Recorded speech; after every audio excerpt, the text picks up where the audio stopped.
કેમ છો મિત્રો? મજામાં? લાસ્ટ લેક્ચરની અંદર આપણે અભ્યાસ કરતા હતા 5 સૃષ્ટિ વર્ગીકરણ. 5 સૃષ્ટિ તો બહુ પહેલાં આપણે ભણી ગયા હતા. 5 સૃષ્ટિની અંદર આપણે ભણ્યા હતા મોનેરા, પ્રોટિસ્ટા, ફૂગ, વનસ્પતિ અને પ્રાણી સૃષ્ટિ.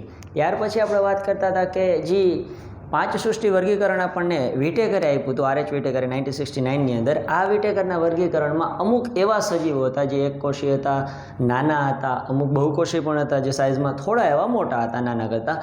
તો એવા સજીવો છે કે જે સૂક્ષ્મ સજીવો હતા, એ સજીવો છે એનો આ 5 સૃષ્ટિમાં સમાવેશ નહોતો કરવામાં આવ્યો. એટલે કે એમાં કંઈક એરર રહી ગઈ હતી કે ભાઈ એ સજીવ છે કે નિર્જીવ, પહેલાં તો એ જ નહોતી ખબર. ફોર એક્ઝામ્પલ તરીકે વાયરસ. ત્યાર પછી આપણે ચર્ચા કરીએ, લાસ્ટ લેક્ચરની અંદર આપણે અભ્યાસ કર્યો વાયરસ વિશે કે વાયરસ છે એનું આખું આવરણ છે બહારનું એ કેપ્સિડનું બનેલું હોય, જે નાના નાના એકમ કેપ્સોમિયર ધરાવે છે, એટલે કે નાના એકમ જોડાઈને આખું કેપ્સિડ બનાવે છે. એની અંદર જનીન દ્રવ્ય તરીકે આપણને ડીએનએ અથવા તો આરએનએ, ડીએનએ અને આરએનએ બંનેની વાત નથી થતી, આઈધર ડીએનએ આઈધર આરએનએ, કાં તો ડીએનએ હોય કાં તો આરએનએ હોય છે. ત્યાર પછી આપણે કહેતા હતા કે વાયરસ છે એ બેક્ટેરિયા પ્રૂફ ફિલ્ટરમાંથી પણ પસાર થઈ જાય, એટલે કે બેક્ટેરિયા કરતાં પણ નાના છે. એટલે આપણે જે અત્યારે રૂટીન કન્ડિશનની અંદર ચર્ચા કરીએ તો આપણે જે સાદા માસ્ક પહેરીએ એમાંથી બેક્ટેરિયા છે એ આવી જતા હોય તો વાયરસ તો આવવાની શક્યતા મેક્સિમમ વધી જાય. જસ્ટ એક હિન્ટ તમને આપું છું. ત્યાર પછી આગળ જો આપણે ચર્ચા કરીએ તો વાયરસ છે એ બેક્ટેરિયાને પણ ચેપ લગાડે છે. ફોર એક્ઝામ્પલ તરીકે ઇકોલાઈ બેક્ટેરિયા છે ને, બેક્ટેરિયોફેજ નામના વાયરસ છે એ ચેપ લગાડી શકે છે. તો ઇકોલાઈ બેક્ટેરિયાને ચેપ લગાડવા માટે બેક્ટેરિયોફેજ નામના વાયરસ છે એ જવાબદાર છે, એવું કેવું હોય તો કહી શકાય. હવે જો આપણે આગળ વાત કરીએ તો ત્યાર પછી આપણને વાયરસ કરતાં પણ નાના સજીવો જોવા મળ્યા, જેને આપણે કહીએ છીએ વિરોઇડ્સ. જેને આપણે કહીએ છીએ વિરોઇડ્સ. આ વાયરસ કરતાં પણ નાના છે. ગોતવાવાળા ભાઈ કોણ હતા? તો કે 1979ની અંદર એક સાયન્ટિસ્ટ હતા, T.O. ડાયનર. સાયન્ટિસ્ટનું નામ છે T.O. ડાયનર. T.O. ડાયનરે 1971ની અંદર વાયરસ કરતા નાના સજીવની શોધ કરી. T.O. ડાયનરે 1979માં વાયરસ કરતા પણ નાના સજીવની શોધ કરી.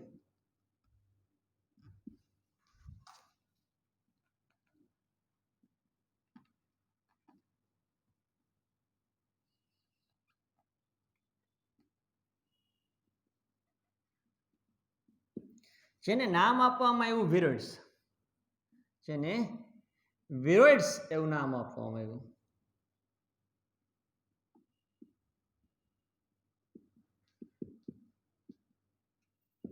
જો ચર્ચા કરીએ તો આ વાયરસ કરતા સાઇઝમાં નાના છે. ત્યાર પછી આગળ કહીએ તો આ એવા છે કે જે બટેકાની અંદર ગ્રંથિલ નામનો રોગ છે એ કરવા માટે જવાબદાર છે. તો બટાકામાં ગ્રંથિલ નામનો રોગ છે એના માટે વિરોઇડ્સ છે એ જવાબદાર છે. બટાકામાં ગ્રંથિલ નામનો રોગ થવા માટે જવાબદાર છે.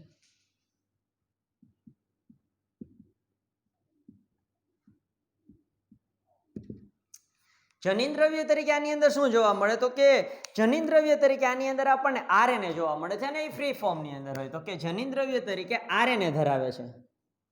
જનીન દ્રવ્ય તરીકે મુક્ત આરએનએ ફ્રી ફોર્મમાં છે, મુક્ત આરએનએ ધરાવે છે. વિરોઇડ્સ છે મિત્રો એ સાઇઝમાં નાના છે. શરૂઆતમાં એવા એવું પણ કહી શકાય પ્રોટીનનું આવરણ છે એ જોવા મળે છે. એમ કેવું હોય તો કહી શકાય તો જે વાયરસમાં જોવા મળતું હતું એવું પ્રોટીનનું આવરણ આમાં નથી. આની અંદર બહાર કોઈ કવચ જ નથી, સોરી, પ્રોટીનનું આવરણ ધરાવતા નથી. આપણે વાત કરી હતી કે વાયરસની અંદર આવી રીતે કેપ્સોમિયર નામના પ્રોટીનનું આવરણ આવેલું હોય, રાઈટ? પણ આની અંદર આવું કોઈ જ આવરણ નથી. આવી રીતે આપણે વાયરસ ભણ્યા હતા, ડન. આખું આ રીતે ભણ્યા હતા. આ વાયરસ હતા. વાયરસની અંદર આ કેપ્સિડ અથવા તો કેપ્સોમિયર કહી શકાય. આ કેપ્સિડ નામના આવરણ એટલે કે કેપ્સોમિયર નામના પ્રોટીનનું આવરણ હતું, જ્યારે અહીંયા વિરોઇડ્સની અંદર આ આવરણનો અભાવ છે. તો કે વાયરસની જેમ કેપ્સિડ નામના પ્રોટીનનું આવરણ ધરાવતું નથી, એટલે કે પ્રોટીનમય આવરણનો અભાવ છે. વાયરસની જેમ પ્રોટીનમય આવરણ ધરાવતું નથી.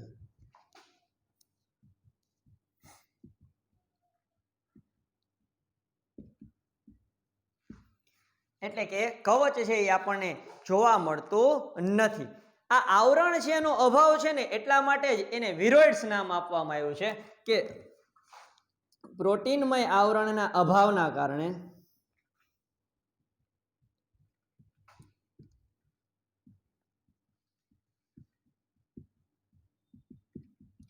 તેને વિરોઇડ્સ નામ આપવામાં આવ્યું છે.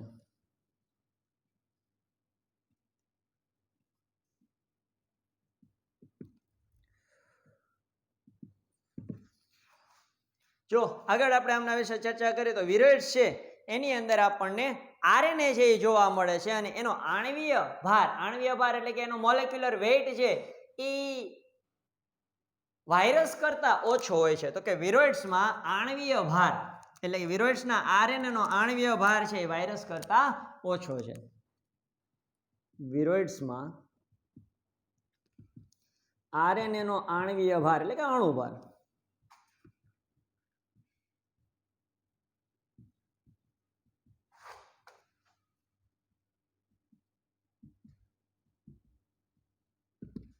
આણ્વીય ભાર ઓછો છે. બસ વિરોઇડ્સ વિશે આપણે આટલું જ જાણીએ છીએ. વિરોઇડ્સની અંદર આપણે ફરીથી ચર્ચા કરીએ તો વિરોઇડ્સ શું છે તો કે વિરોઇડ્સ છે એ એવા સજીવો છે કે જે વાયરસ કરતા સાઇઝમાં નાના છે. એની શોધ કોને કરી તો કે ટીઓ ડાયનર નામના સાયન્ટિસ્ટ હતા જેને 1971 ની અંદર વાયરસ કરતા એક નાના સજીવની શોધ કરી જેને નામ આપ્યું હતું વિરોઇડ્સ. વિરોઇડ્સ નામ શું કામે આપવામાં આવ્યું હતું કારણ કે એ વાયરસની જેમ પ્રોટીનમય આવરણ ધરાવતું નથી એટલે એને વિરોઇડ્સ કીધું હતું. ખબર કેમ પડી તો કે બટાકાની અંદર ગ્રંથિલ નામનો રોગ છે એ થતો હતો જે વિરોઇડ્સના કારણે થતો હતો. એના આધારે ખબર પડી જનીન દ્રવ્ય શું છે તો કે જનીન દ્રવ્ય તરીકે આરએનએ છે. અહીંયા જનીન દ્રવ્ય તરીકે ડીએનએ ની કોઈ જ હાજરી જોવા મળતી નથી. વાયરસ છે એના કરતા પણ અહીંયા વિરોઇડ્સ છે એનું ડીએનએ આરએનએ છે એનો આણ્વીય ભાર આપણને ઓછો જોવા મળે છે. ત્યાર પછી મિત્રો આપણે સેકન્ડ ચર્ચા કરીએ તો અહીંયા હતું વિરોઇડ્સ. હવે આવે છે લાઇકેન. હવે આવે છે લાઇકેન. લાઇકેન છે ને મિત્રો એ સહજીવી છે. લાઇકેન કેવી છે? સહજીવનનું ઉદાહરણ છે. ઓકે, સહજીવન એટલે શું? તો સહજીવનનો મતલબ થાય જ્યારે બે સજીવો એકબીજા સાથે રહેતા હોય અને બે એકબીજાને મદદ કરતા હોય તો એને આપણે સહજીવી તરીકે ઓળખીએ છીએ. તમે નાના હતા ત્યારે એક એક્ઝામ્પલ ભણતા હતા કે બગલો અને ભેંસ આ બે છે એકબીજાને બેનિફિટ કરે છે. કઈ રીતે? તો કે ભેંસ હોય એના શરીર ઉપર બગલો બેસે તો બગલો છે એના શરીર ઉપરથી નાની નાની જીવાત છે એ ખાઈ જાય તો એનાથી બગલાને ખોરાક મળે છે. ભેંસ છે એને જીવાતથી રાહત મળે છે. તો એને આપણે સહજીવન કહેતા હતા કારણ કે એ બે માટે બેનિફિશિયલ હતું. થોડાક અપગ્રેડ થાય તો આજે આપણે સહજીવન ભણવાનું છે લીલ અને ફૂગનું સહજીવન. લાઇકેન એ લીલ અને ફૂગનું સહજીવન છે. લાઇકેન એ લીલ અને ફૂગનું સહજીવન છે.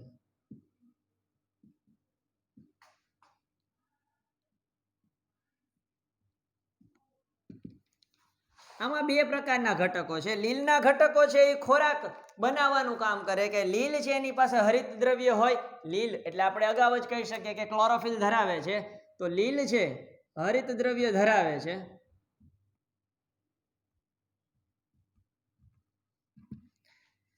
લીલના ઘટકોને કહેવાય ફાઇકોબાયન્ટ.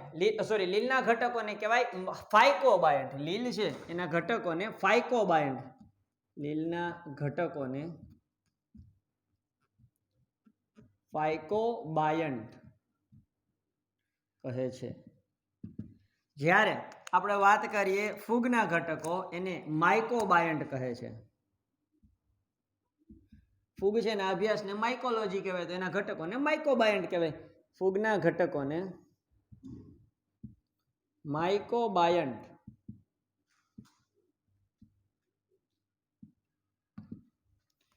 તો ફૂગના ઘટકોનું કામ શું અને લીલના ઘટકોનું કામ શું? તો કે લીલના ઘટકો છે હરિત દ્રવ્ય ધરાવે છે એટલે લીલના ઘટકો પ્રકાશ સંશ્લેષણ કરે અને ખોરાક બનાવે. લીલ પ્રકાશ સંશ્લેષણ કરી અને ખોરાક બનાવે.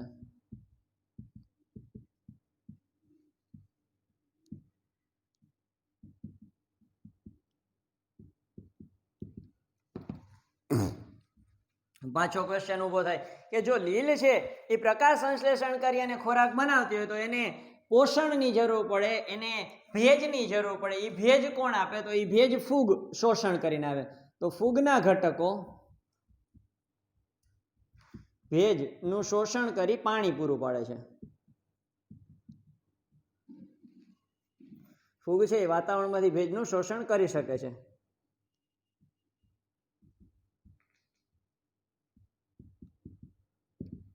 એ પાણી પૂરું પાડે છે. તો બેયને જોતું તો એ જડી ગયું. એટલા માટે એવું કહી શકાય કે આ એકબીજાનું સહજીવન છે. આગળ જો આપણે ચર્ચા કરીએ તો લાઇકેન છે ને એ પ્રદૂષિત વિસ્તાર છે એમાં જોવા નથી મળતી. એટલે લાઇકેન છે એ પ્રદૂષણ ઓળખવા માટે આપણે એમ કહેવાય ને કે એના સૂચકો છે. લાઇકેન એ પ્રદૂષકના સૂચકો છે. લાઇકેન એ પ્રદૂષકના સૂચકો છે. સૂચકો એટલે માહિતી આપે છે. કઈ રીતે? તો કે જે વિસ્તારમાં પ્રદૂષણ હોય ત્યાં લાઇકેન ઉગતી નથી, ત્યાં લાઇકેન જીવંત રહી શકતી નથી. એમ પણ કહી શકાય કે લાઇકેન છે એ વિસ્તારમાં ઉગતી નથી. એટલે કે જ્યાં લાઇકેન ઉગે ત્યાં શુદ્ધ હવા છે, ત્યાં વાતાવરણ ચોખ્ખું છે એવું કેવું હોય તો કહી શકાય. આ સિવાય જો આપણે એક નોંધ તરીકે લખવું હોય તો લખી શકાય કે લાઇકેન છે ને એ જમીન નિર્માણમાં મદદ કરે. લાઇકેન જમીન નિર્માણમાં મહત્વનો ફાળો ભજવે છે.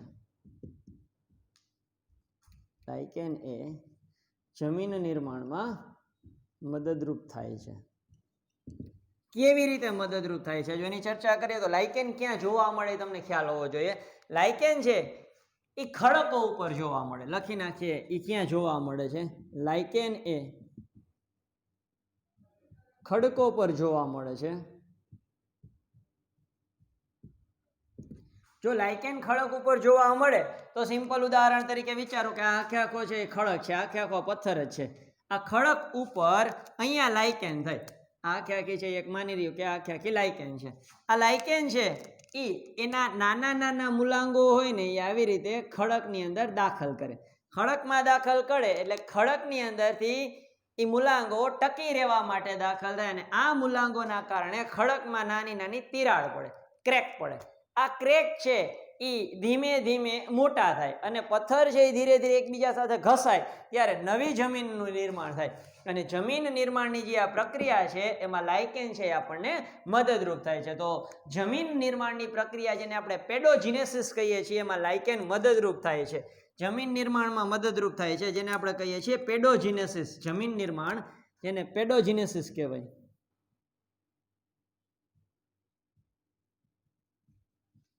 જેને કહેવાય પેડોજીનેસિસ. તો પેડોજીનેસિસની પ્રક્રિયામાં આપણને લાઇકેન છે એ મદદ કરે છે. 2-3 લીટી તમારા માટે એનસીઈઆરટી સિવાયની વાત કરેલી છે. અહીંયા તો થોડું યાદ રાખજો. લાઇકેન છે એ લીલ અને ફૂગનું સહજીવન છે જેમાં લીલના ઘટકો હરિતદ્રવ્ય ધરાવે છે એટલે એને ફાઇકોબાયન્ટ કીધા છે, જ્યારે ફૂગના ઘટકો છે એને માઇકોબાયન્ટ તરીકે ઓળખવામાં આવે છે. લીલ છે એ પ્રકાશ સંશ્લેષણ કરી અને ખોરાક બનાવે અને પ્રકાશ સંશ્લેષણ કરવા માટે જે પાણીની જરૂરિયાત છે એ ફૂગ દ્વારા પૂરી પાડવામાં આવે છે. લાઇકેન છે એ પ્રદૂષણના સૂચકો છે કે જે વિસ્તારમાં આપણને પ્રદૂષણ છે એ વધારે જોવા મળે ત્યાં લાઇકેન છે એ ઉગી શકતી નથી. જે વિસ્તારની અંદર લાઇકેન ઉગે ત્યાં એવું કહી શકાય કે ત્યાં હવે પ્રદૂષણ હોતું નથી. લાઇકેન છે એનો બીજો મેઇન રોલ શું છે તો કે લાઇકેન છે એ જમીન નિર્માણમાં પણ મદદ કરે છે અને જમીન નિર્માણની અંદર મદદ કરે એટલે આપણે એને કહીએ છીએ કે પેડોજીનેસિસની અંદર પણ મદદરૂપ થાય છે. એનો વસવાટ ક્યાં છે, ક્યાં જોવા મળે તો કે લાઇકેન છે આપણને ખડકો ઉપર છે મેક્સિમમ પ્રમાણમાં જોવા મળે છે. આગળ આપણે અહીંયા છે આ ચેપ્ટરને એન્ડ કરીએ ત્યાર પછી આગળ જો આપણે વાત કરીએ તો નેક્સ્ટ ચેપ્ટર તરફ આપણે ચર્ચા કરીએ. ત્યાર પછીનું ચેપ્ટર અહીંયા આપણે વનસ્પતિ સૃષ્ટિ છે એનો અભ્યાસ પૂરો કર્યો, પ્રાણી સૃષ્ટિ છે એના જનરલ લક્ષણનો અભ્યાસ કર્યો, ત્યાર પછી આપણે મોનેરા પ્રોટિસ્ટાનો અભ્યાસ કર્યો, ફૂગનો અભ્યાસ કર્યો. હવેના ચેપ્ટરમાં આપણે વનસ્પતિ સૃષ્ટિ અને પ્રાણી સૃષ્ટિ છે એને ડિટેલમાં ભણવાની છે. જ્યારે આપણે વનસ્પતિ સૃષ્ટિ ભણ્યા ત્યારે આપણને એવું કીધું હતું કે વનસ્પતિ સૃષ્ટિ છે એના વિશે ચર્ચા આપણે આગળના ચેપ્ટરમાં કરશું. તો ચાલો આજે વનસ્પતિ સૃષ્ટિ છે એની ચર્ચા પણ કરી જ લઈએ, રાઈટ? લઈએ, એક જ મિનિટ.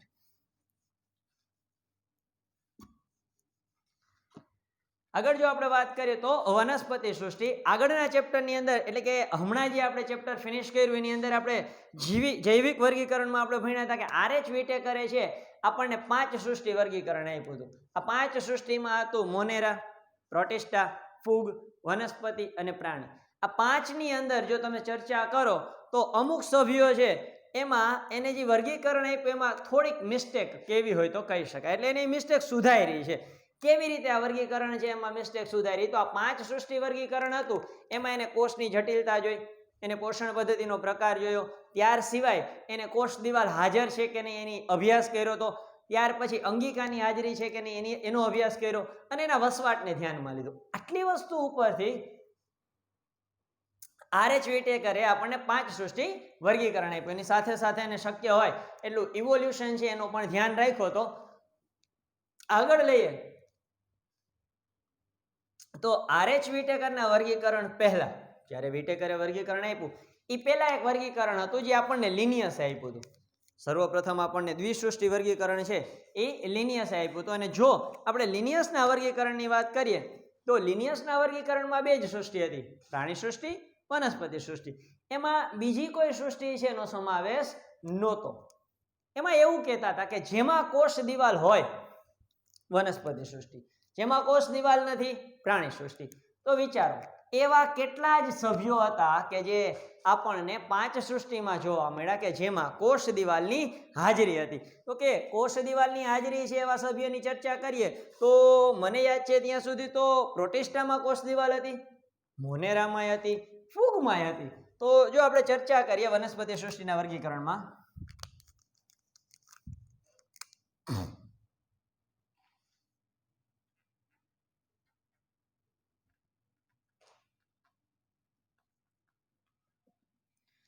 વનસ્પતિ સૃષ્ટિનું ચેપ્ટર, અને વનસ્પતિ સૃષ્ટિના ચેપ્ટરની અંદર આપણે સ્ટાર્ટઅપ કરીએ પ્રસ્તાવનાથી.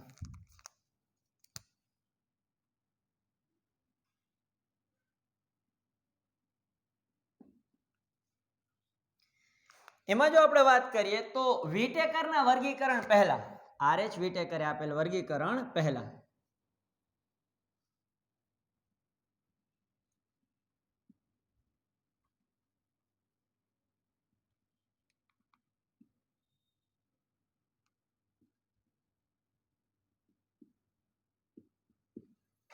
RH વિટેકરના વર્ગીકરણ પહેલા એવું માનવામાં આવતું હતું કે કોષ દિવાલવાળા બધા જ સજીવો એક સૃષ્ટિમાં સમાવેશિત થાય.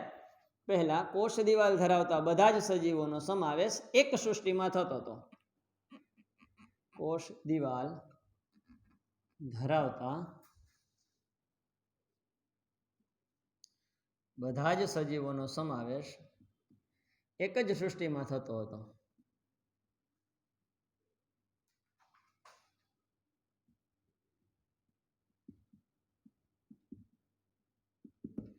હકીકતે એવું હોવું જોઈએ નહીં.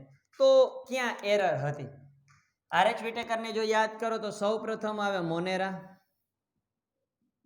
પ્રોટિસ્ટા અને ફૂગ. આ ત્રણેય છે એ કોષ દિવાલ ધરાવે છે. આ ત્રણ કોષ દિવાલ ધરાવે છે. માટે તેનો સમાવેશ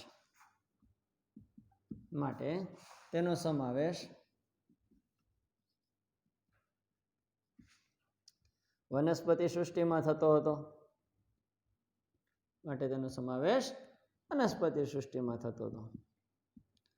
પાછો ક્વેશ્ચન આવે કે જો એનો સમાવેશ વનસ્પતિ સૃષ્ટિમાં થતો હોય તો આ તો ખોટું કહેવાય, કારણ કે મોનેરાના સભ્ય છે એમાં તો આપણે બેક્ટેરિયા લીધા હતા, પ્રોટિસ્ટામાં એક કોષી સજીવો લીધા હતા જેમાં અમીબા, પેરામિશિયમ, યુગ્લિનનો સમાવેશ કરી શકાય. ફૂગ છે એની અંદર જો આપણે ચર્ચા કરીએ, પ્રોટિસ્ટા છે ત્યાર પછી આપણે ફૂગ ભણ્યા હતા જેમાં ફંગલ સેલ્યુલોઝ, એમાં આપણે વાત કરીએ તો ફંગલ સેલ્યુલોઝ એટલે કે કાઇટિનની બનેલી સેલ્યુલોઝ છે એની આપણે ચર્ચા કરીએ, કાઇટિનની બનેલી કોષ દિવાલ છે એની ચર્ચા કરીએ તો આ બધા જ છે એ કોષ દિવાલ ધરાવે છે, પણ બધાની કોષ દિવાલ સમાન નથી. વનસ્પતિ સૃષ્ટિમાં તો એવું કહેવામાં આવતું હતું કે વનસ્પતિ સૃષ્ટિના જે સભ્ય છે આ બધા જ સભ્ય છે એ સ્વયંપોષી હોય. બધા જ કેવા હોય? સ્વયંપોષી હોય. તો આ એની સૌથી મોટી ભૂલ હતી. બીજી ભૂલ શું હતી? તો આપણે બધા જ છે એ જ્યારે યુ બેક્ટેરિયા અને સાઇનો બેક્ટેરિયાનો આપણે જ્યારે આર્કિયા બેક્ટેરિયા અને યુ બેક્ટેરિયાનો અભ્યાસ કર્યો ત્યારે આપણે ભણ્યા હતા કે આર્કિયા બેક્ટેરિયા છે એમાં વિષમ પરિસ્થિતિમાં જીવતા બેક્ટેરિયા હતા, પરંતુ યુ બેક્ટેરિયા હતા એને આપણે સત્ય બેક્ટેરિયા કીધા હતા, જેની અંદર આપણે સાઇનો બેક્ટેરિયાનો સમાવેશ કર્યો હતો અને આપણે એને કહેતા હતા નીલહરિત લીલ. તો આપણે વાત કરીએ સાઇનો બેક્ટેરિયા કે જે નીલહરિત લીલ તરીકે ઓળખાય છે.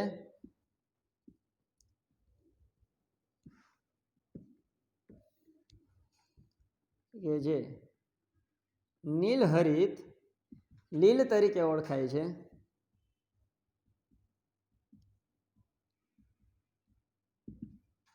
તે હકીકતે લીલ જ છે.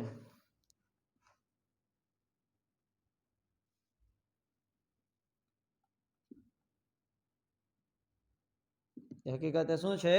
લીલ જ છે. એટલે નીલહરિત લીલ જેના માટે આપણે વર્ડ યુઝ કરી છીએ હકીકતે શું છે? લીલ જ છે. એટલે બીજું કાંઈ જ નહીં પણ એ લીલ જ છે.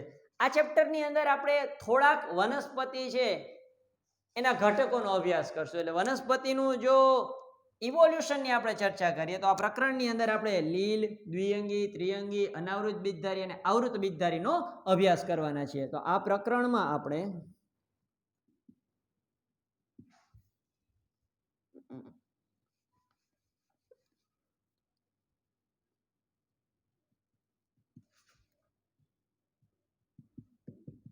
લીલ, દ્વિઅંગી,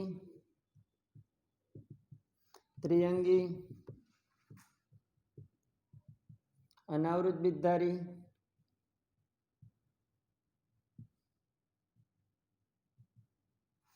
અને આવૃત બીજધારીનો અભ્યાસ કરવાનો છે. અને આવૃત બીજધારી વનસ્પતિનો અભ્યાસ કરવાના છે.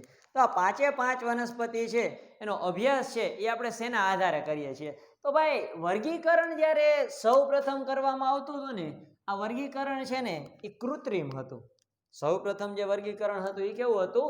કૃત્રિમ વર્ગીકરણ હતું. પાછો ક્વેશ્ચન થાય કે કૃત્રિમ વર્ગીકરણ એટલે શું? એટલે કે આર્ટિફિશિયલ ક્લાસિફિકેશન એટલે શું? તો આર્ટિફિશિયલ ક્લાસિફિકેશનની આપણે વાત કરીએ મિત્રો અહીંયા, તો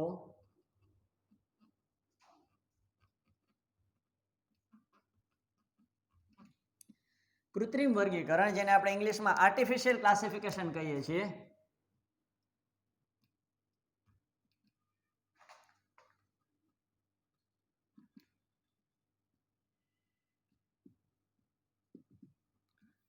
આ આર્ટિફિશિયલ ક્લાસિફિકેશન છે એ શું છે? તો કે ફર્સ્ટ ઓફ ઓલ જ્યારે સર્વપ્રથમ વર્ગીકરણ થયા હતા એ આર્ટિફિશિયલ ક્લાસિફિકેશન હતા, કૃત્રિમ વર્ગીકરણ હતો. ઓકે, શું છે એની આપણે ચર્ચા કરી લઈએ. તો ભાઈ સર્વપ્રથમ જ્યારે વર્ગીકરણ થયા ને ત્યારે આપણી પાસે માઇક્રોસ્કોપ નહોતા, ત્યારે આપણી પાસે કોઈ કેમિકલ રિએક્શન કરી અને એની અંદર પ્લાન્ટની અંદર ક્યાં ક્યાં કેમિકલ છે એને સિન્થેસાઇઝ કરવા હોય તો એની માટેના સાધનો નહોતા. આપણી પાસે GCMS નહોતું, આપણી પાસે DNA સેપરેટ કરવા માટે કોઈ સ્પેશિયલ ઇન્સ્ટ્રુમેન્ટ નહોતા, ફોર એક્ઝામ્પલ તરીકે ઇલેક્ટ્રોફોરેસિસ. આવા કોઈ સાધનો આપણી પાસે ત્યારે નહોતા. જો આપણી પાસે આવા સાધનો ન હોય તો તમારી બધાનો અભ્યાસ કરવો હોય તો how can you do that? A possible નહોતું. તો ત્યારે સાયન્ટિસ્ટો પાસે આવી કોઈ ડિટેલ છે એ હતી નહીં. જો આવી ડિટેલ ન હોય તો એને શું કર્યું? તો કે એને માત્ર બાહ્યાકાર લક્ષણોનો અભ્યાસ કર્યો. એને શેનો અભ્યાસ કર્યો? બાહ્યાકાર લક્ષણો. બાહ્યાકાર લક્ષણની અંદર શેનો અભ્યાસ કર્યો? તો કે એની અંદર આપણે જો ચર્ચા કરીએ તો વનસ્પતિ છે એનો રંગ કેવો છે, વનસ્પતિ છે એની અંદર એના પર્ણનો શેપ કેવો છે એનો અભ્યાસ કર્યો. તો કૃત્રિમ વર્ગીકરણમાં વનસ્પતિના રંગ,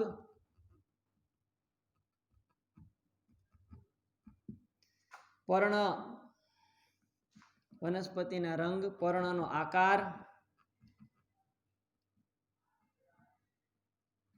પર્ણનો પ્રકાર,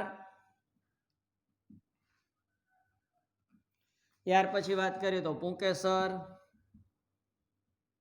સ્ત્રીકેસર,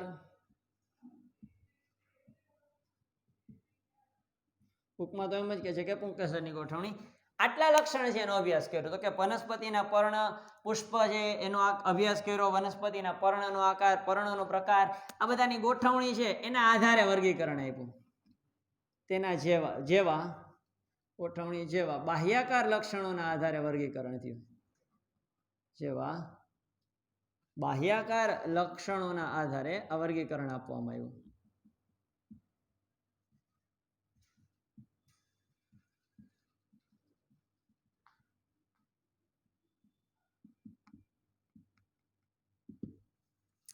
જો ઓફિશિયલી જોવા જાવ તો તમારે કોઈ પણ વનસ્પતિ હોય એને જો આપણે અભ્યાસ કરવો હોય તો એની અંદર તમે માત્ર એના બાહ્યાકાર લક્ષણના આધારે જો એનો અભ્યાસ કરો તો શું એ સાચું છે? તો કે ના.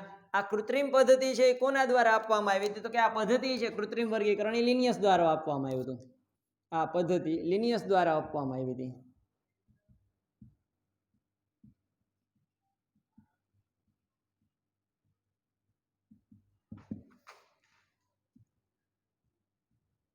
હવે લિનિયસભાઈ જ્યારે હયાત હતા ત્યારે માઇક્રોસ્કોપીની શોધ જ નહોતી થઈ, અથવા તો સારા એવા માઇક્રોસ્કોપ હતા નહીં. અને આ કૃત્રિમ વર્ગીકરણ પદ્ધતિ છે જે લિનિયસે આપી એની અંદર આપણી પાસે ત્યારે બીજી કોઈ ફેસિલિટી જ નહોતી. એટલે લિનિયસ બિચારો શું કરે, એટલે એ કે બાહ્યાકાર લક્ષણના આધારે છે એ વર્ગીકરણ આપી દો. આની અંદર લિંગી લક્ષણ છે એને એક સરખું મહત્વ આપવામાં આવે છે. આની અંદર લિંગી લક્ષણ, લિંગી પ્રજનન છે અથવા તો લિંગી લક્ષણો છે એ, અને જો આપણે બાહ્યાકાર લક્ષણની વાત કરીએ તો એ બેયને સરખું મહત્વ આપવામાં આવે છે. તો એ સ્વીકાર્ય નથી. આમાં લિંગી લક્ષણો છે એને સરખું મહત્વ આપવામાં આવ્યું હતું.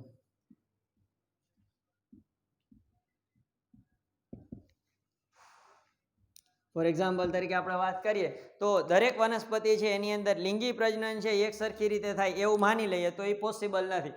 લીલ, દ્વિઅંગી, ત્રિઅંગી આ બધામાં લિંગી પ્રજનન છે અલગ અલગ રીતે થાય. તો લિંગી લક્ષણો છે એને જો સરખું મહત્વ આપવામાં આવે તો એ સ્વીકૃત હોતો નથી. જે સ્વીકૃત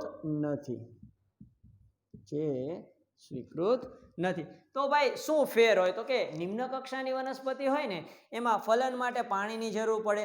જ્યારે અમુક વનસ્પતિની આપણે વાત કરીએ તો એમાં ઘણા બધા લક્ષણ છે એમાં ફેરફાર હોય. જેમ કે દ્વિઅંગીમાં પાણી છે, ત્રિઅંગીની અંદર આપણે વાત કરીએ તો એનું જીવન ચક્ર છે એ એક દ્વિવિધ પ્રકારનું છે. તો આવા ઘણા બધા આપણને ફેરફાર છે એની અંદર જોવા મળે છે.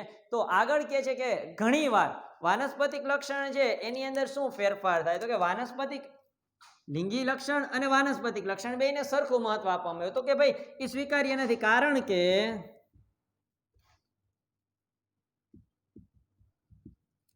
વાનસ્પતિક લક્ષણો પર્યાવરણીય અસર હેઠળ બદલાય છે. વાનસ્પતિક લક્ષણો પર્યાવરણીય અસર હેઠળ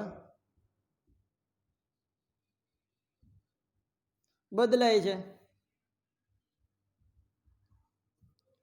ફોર એક્ઝામ્પલ તરીકે આપણે વાત કરીએ તો વનસ્પતિ છે એમાં પર્ણ છે એનો કલર લીલો હોવો જોઈએ, પણ જો એને પ્રોપર એમાઉન્ટની અંદર ન્યુટ્રિયન્ટ કે પોષક તત્વ ન મળે તો પર્ણનો કલર બદલે.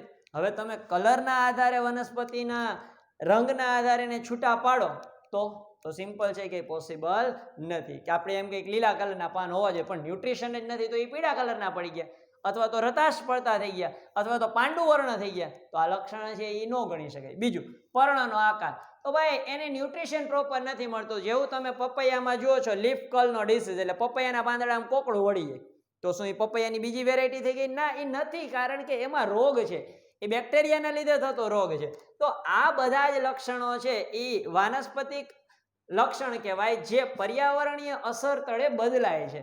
તો જો તમે એને લિંગી પ્રજનન, લિંગી અંગ છે એટલું જ મહત્વ આપો તો એ સ્વીકાર્ય હોતું નથી. કેમ કે લિંગી લક્ષણો છે એ ત્યારે જ ઉત્પન્ન થાય જ્યારે વનસ્પતિને પ્રોપર એમાઉન્ટમાં ન્યુટ્રિશન ને બધું મળતું હોય અને વાતાવરણ એના માટે અનુકૂળ હોય. અધરવાઇઝ એ પુષ્પ ઉત્પન્ન કરે નહીં. તો બેયને ઇક્વલ ન્યુટ્રિશન, બેયને ઇક્વલ વેઇટેજ છે એ આપવામાં આવ્યું હતું આ વર્ગીકરણની અંદર, એટલે આ છે એ સ્વીકાર્ય હોતું નથી. ત્યાર પછી જો સેકન્ડ નંબરનું વર્ગીકરણની આપણે ચર્ચા કરીએ તો એ છે નૈસર્ગિક વર્ગીકરણ પદ્ધતિ. નૈસર્ગિક વર્ગીકરણ પદ્ધતિ છે એ સજીવો વચ્ચેના જે પ્રાકૃતિક સંબંધ છે એના ઉપર આધાર રાખે છે. નૈસર્ગિક વર્ગીકરણ છે કોના ઉપર આધાર રાખે છે? સજીવો વચ્ચેના પ્રાકૃતિક લક્ષણો ઉપર અથવા તો સંબંધો ઉપર.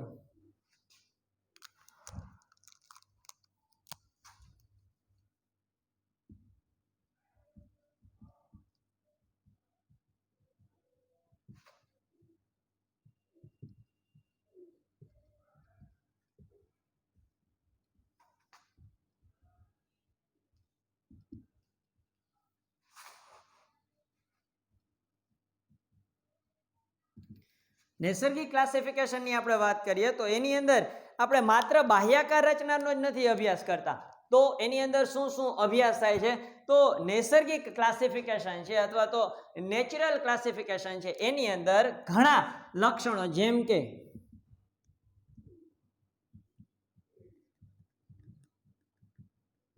બાહ્યાકાર લક્ષણની સાથે સાથે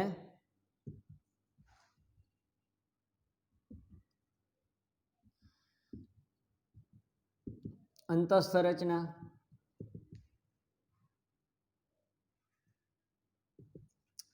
કોષ રચના, કોષની જટિલતા, ફિઝિયોલોજી એટલે વનસ્પતિની દેહ ધર્મ રચના. ત્યાર પછી જો આગળ ચર્ચા કરીએ તો ભ્રૂણ વિદ્યાનો અભ્યાસ કરી શકાય એની અંદર, ભ્રૂણ વિદ્યા. ત્યાર પછી કેમિકલ રિએક્શન એટલે બાયોકેમિકલ સ્ટ્રક્ચર શું છે, પ્લાન્ટની અંદર ક્યાં ક્યાં કેમિકલ પ્રેઝન્સ છે એની જો આપણે ચર્ચા કરીએ તો જેને આપણે એનું બાયોકેમિકલ સ્ટ્રક્ચર કેવું હોય તો કહી શકાય.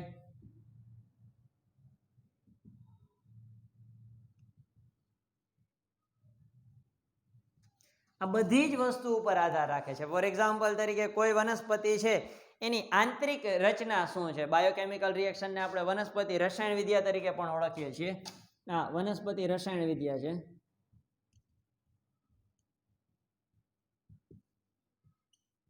આ બધી જ વસ્તુ પર આધાર રાખે છે, સ્ટ્રક્ચર પર આધાર રાખે છે.